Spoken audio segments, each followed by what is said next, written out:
Welcome to Her Remarkable History. Remember to support, subscribe.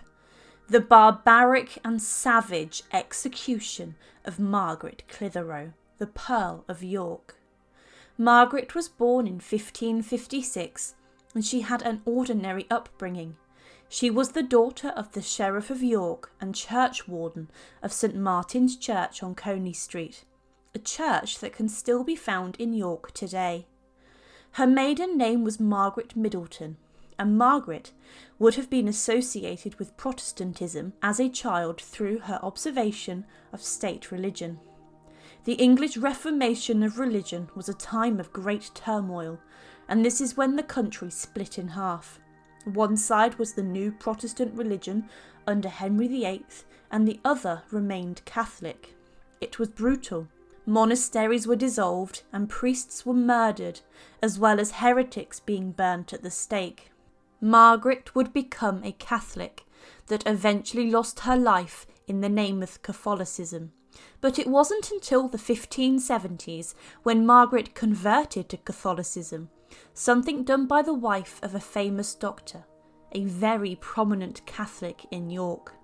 Margaret by the 1570s was also married to a man called John Clitherow. He was a butcher who owned a shop in the Shambles. He was a popular shop owner in the community, but a butcher was not his sole job. John was responsible for reporting Catholic worshippers to the authorities.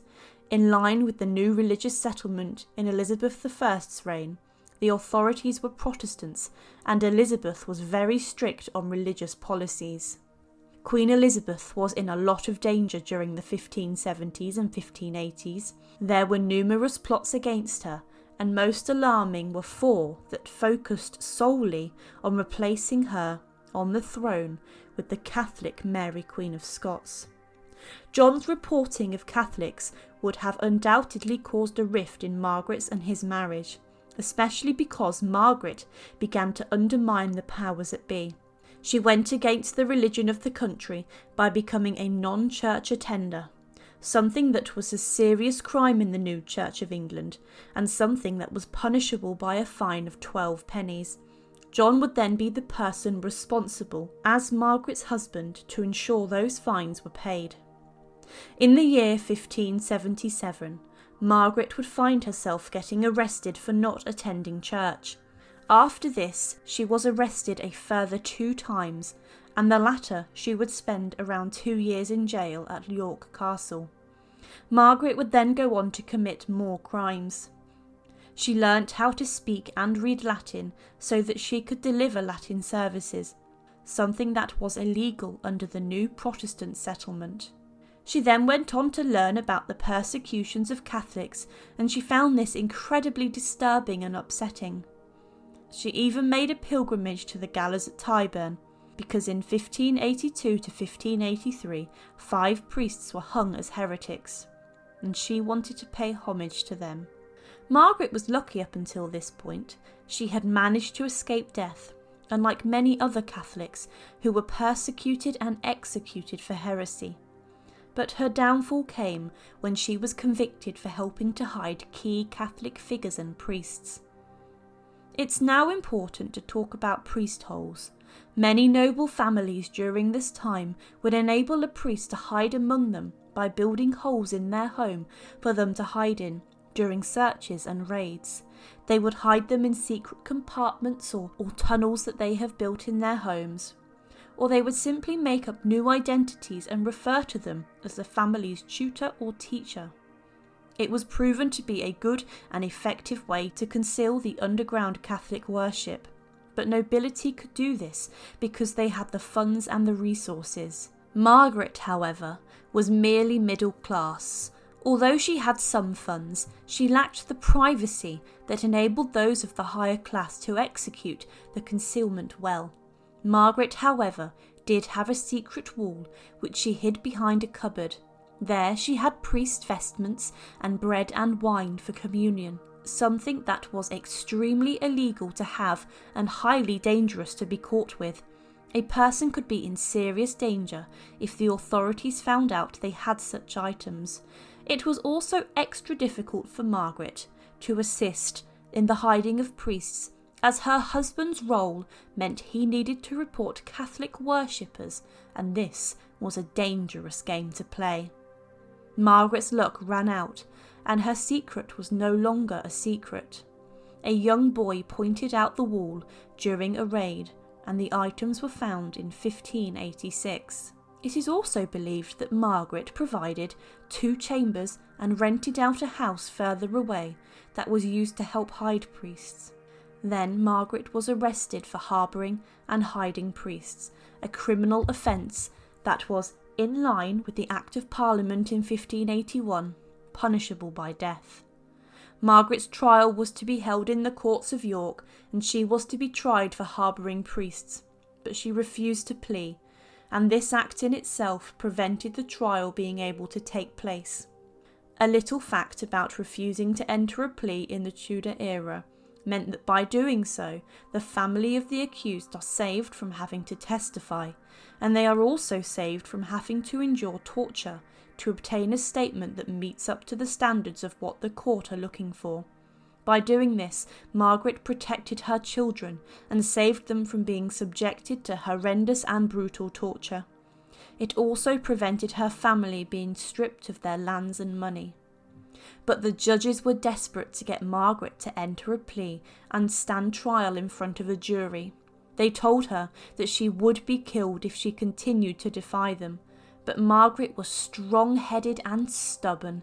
She was determined to stick with her decision, and it is even thought that she was intent on becoming a Catholic martyr, just like those that she had previously worshipped.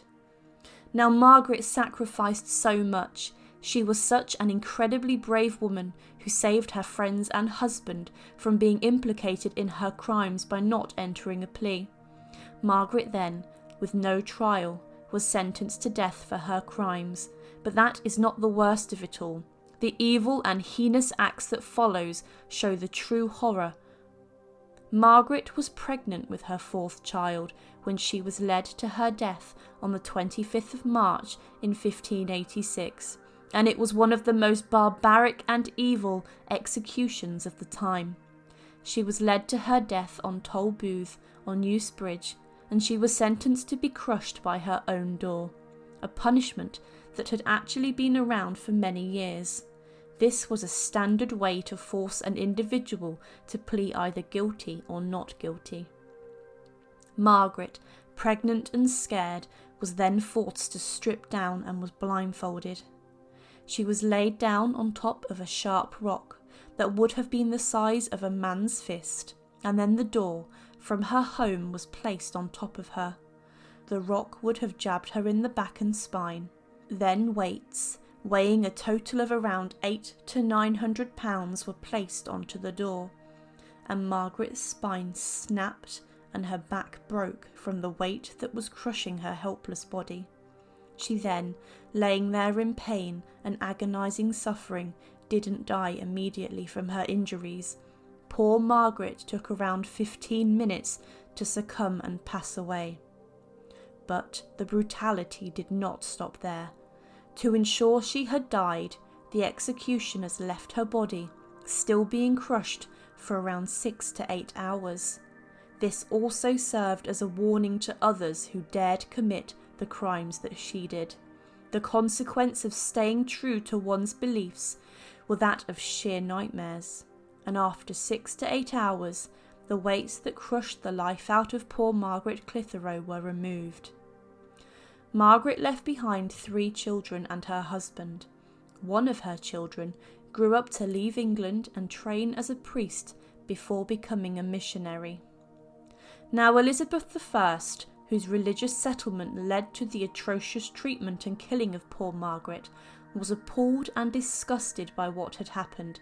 She wrote to York, expressing her thoughts, and condemned the heinous act. She stated that Margaret should have been spared the treatment she received, and the fact that she suffered, and that she believed that the only reason Margaret was treated in such a manner was because of one thing: she was a woman. Margaret would later become a Catholic martyr and canonised by the Pope, making her St. Margaret, the Pearl of York. The English Reformation is something that is remembered mostly for the enlightenment that it brought to religious believers. The translation of the Bible into English meant that a whole new personal meaning of religion was born. But we must not forget that it was also a time of great hardship, of sheer brutality and terrible murder and suffering. To stay true to yourself and what you believe in was dangerous, and Margaret was unfortunately not the only poor soul to suffer an inexcusable fate as a result of their beliefs. Hundreds died during this period of time, and it is a part of history that should not be forgotten, so the mistakes of our ancestors are not made again. Thank you for watching, and to support, please subscribe to Her Remarkable History. Thank you.